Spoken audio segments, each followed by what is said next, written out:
Alright guys, I made a long 30-minute video yesterday that I'm gonna end up deleting because there was just so much wind noise that I don't really think it came through very well, the quality. And I have to piss something fierce. I wanted to do it before I started training because working out on a full bladder is not fun. But with the whole Charlie 19 situation, there aren't many places where one can go and just tinkle. Yeah, that's how men say it, tinkle. And I almost didn't want to touch on what happened in Minnesota and what's happening around the country right now. But being that I used to be a cop for 10 years, actually more than 10 years, here in Miami, and I'm a person of color, and I've seen from both sides how things are. I wanted to add my point of view. So, talking about the legality of things. I don't know if things have changed. I don't believe they have, but when I was trained, when I was in the academy, which, we're talking back in 98, 99, chokeholds, putting your weight on the back of someone's neck, putting force in certain sensitive areas were obviously against the rules.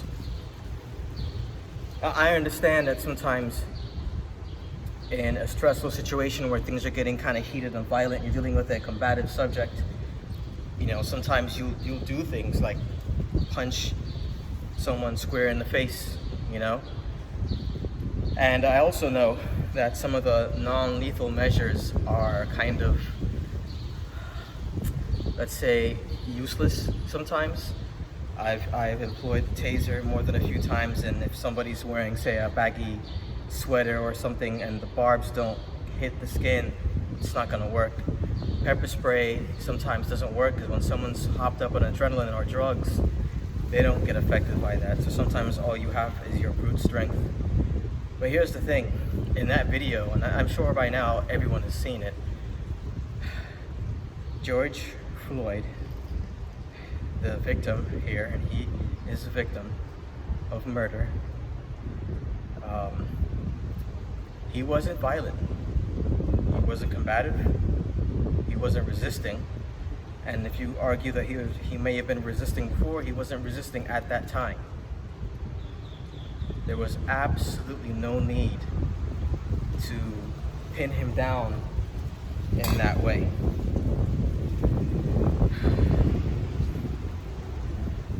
Now, from the morality standpoint, and Bo of the Fifth Column called it, he knew it. From my 10 years of experience, when you see an officer behave like that guy was behaving, that cold, callous demeanor, and I don't want to sound like a hypocrite because I'm kind of cold and callous myself. I have a violent temper. I've had a very troubled past, and statistically, children who've experienced the things that I've experienced grow up to be bad people. So maybe I'm on the very extreme end of the curve, but I'm pretty violent, and in my 10 plus years as an officer, I never, not once, hurt anyone that I arrested. And I've got more than a few stories of having to arrest someone that was less than cooperative. And it's one of the reasons why I trained and I worked out a lot, and I tried to get in shape, and I took self-defense tactics, because you can't always just rely on the gun. Like I just said, you can't always rely on the non-lethal ordinances because sometimes they fail you.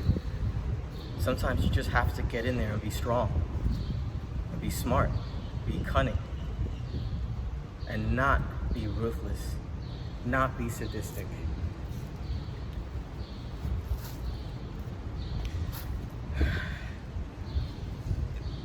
There were times when I sat by and I watched some of my coworkers treat someone in an unprofessional manner.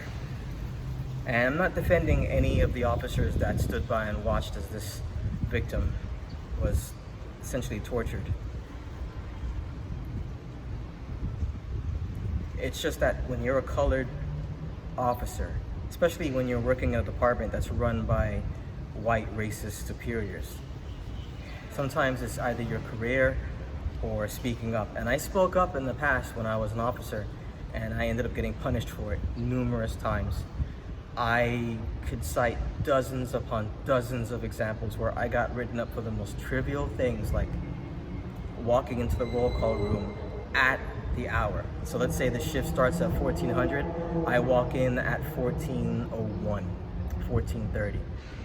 I'm technically clocked in, I'm in uniform, but I'm late, and I get written up as such. Whereas a white officer is routinely late. Sometimes they have to call him from roll call to get him to get up because he's still sleeping, and to show up for his shift an hour or two late. Never got written up for it. But these guys who are ruthless, racist, and usurp their power, they help each other, they defend each other. And they're backed by state attorneys that are also to some degree corrupt. And if you turn the cheek, you're complicit. You're complicit. Now, I never stood by and watched someone get treated the way George Floyd was treated. Absolutely not. In such an event, not only would I throw my career away if need be, I would probably end up getting arrested. I would do something in that event. But what people have to understand is the criminal justice system in this country, it isn't broken. It isn't flawed. It's designed from the ground up to be racist. And there are videos of people in high positions of power, people who were testifying before a committee, an authoritative committee, where they admitted that the system is designed to be prejudiced, designed to be biased against people of color, against minorities. It's designed to keep the people in power in power. And everyone knows this deep down. There's examples after example after example. We can't go more than a month or two in this country without some talk of some unarmed person of color being brutally beaten or killed by some non-black officer or some wannabe cop. Even when I was a cop and I wore the uniform, I got harassed by other officers in uniform. I'll get pulled over and I'll identify myself as a police officer, and they still harass me. They'll still yell at me, they'll take me out my car, obviously not forcefully, but in one case I had a woman point her gun at me. Simply because my cell phone was ringing, I knew it was my girlfriend at the time, and I wanted to tell her why I'm sitting on the side of the road on Christmas Eve for over an hour and a half, because some racist white lady said that I was driving fast when I absolutely was not. I was in my NSX and the road was very bumpy and full of potholes, and my car is, well, if you ever seen an NSX, it's not exactly a tall vehicle. So, yeah. Racism exists in this country. Privilege exists in this country, white privilege. And I know there's a lot of MGTOW channels that have guys that insist such a thing doesn't exist.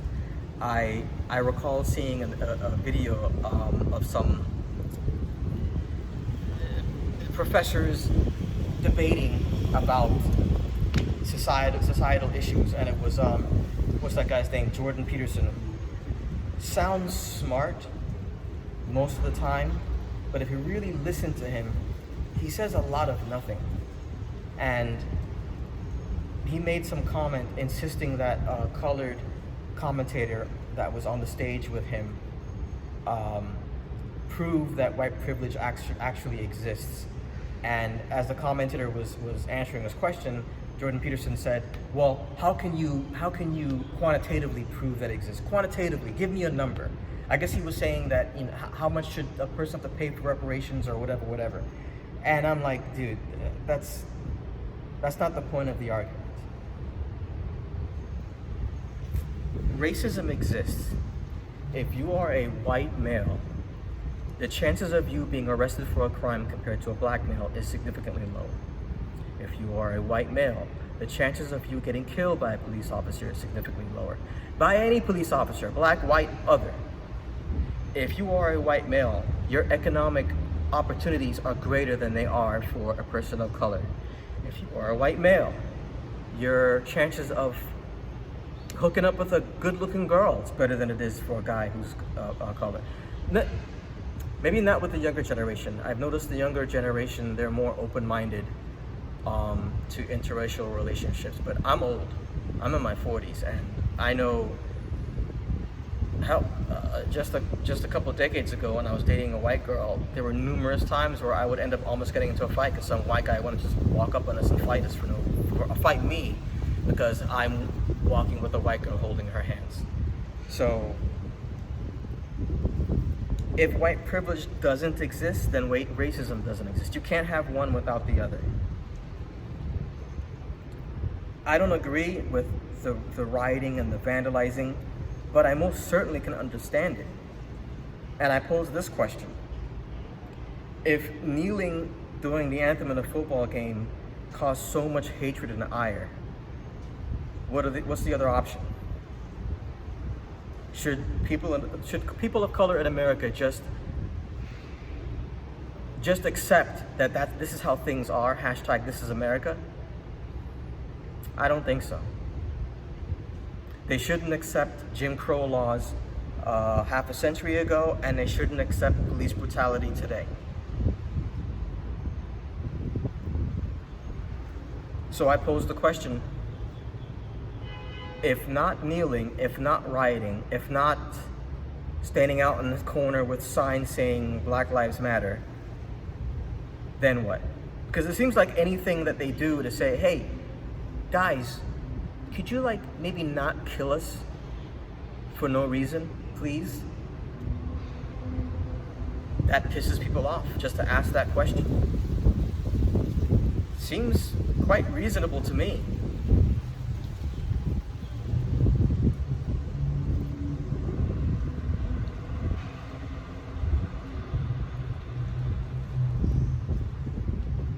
Just can't go more than a month or two without something like this happening. Just can't go.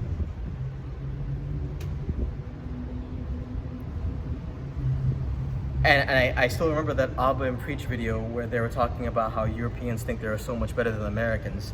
And I have a client that's born and raised in Europe and moved here to Miami and loves Miami. Miami really is a perfect city for him.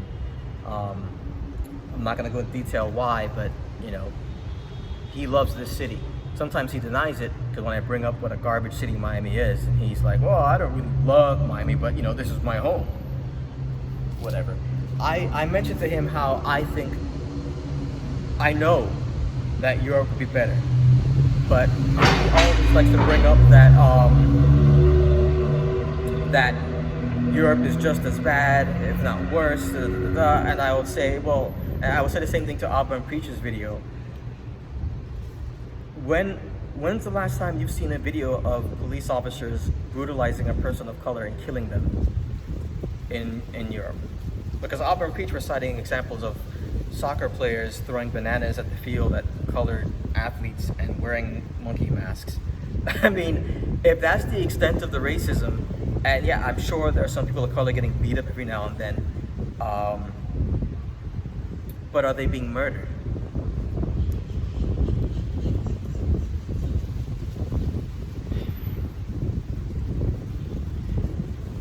I don't foresee things getting better here, but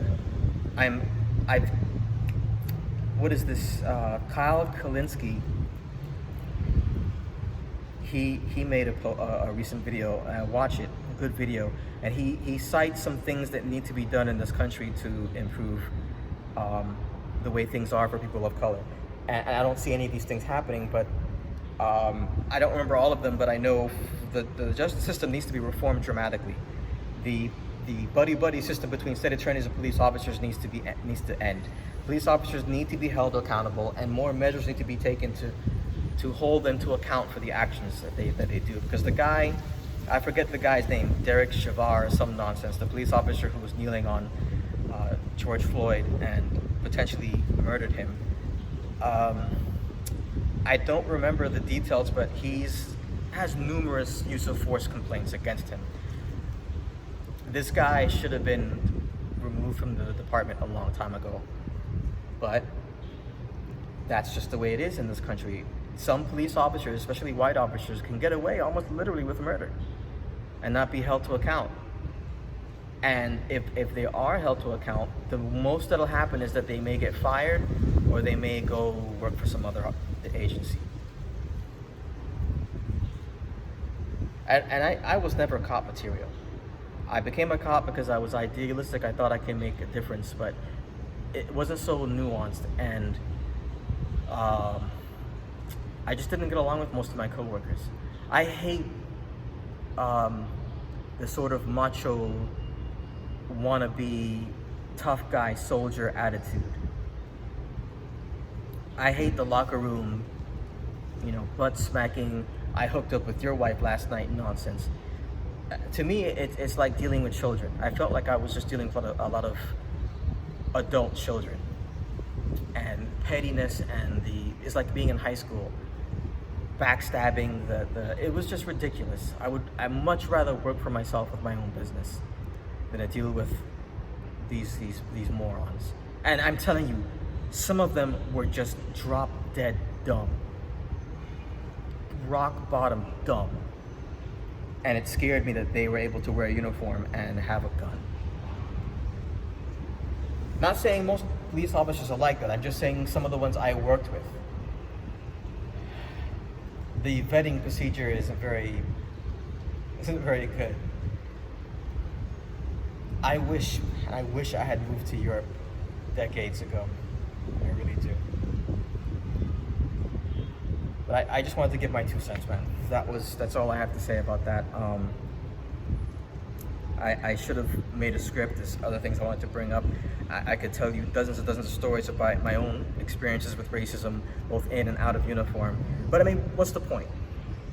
If you live in this country and you believe racism doesn't exist, there's no getting through to you. Your head is in the sand and you refuse to see the truth. And in a way, you're part of the problem.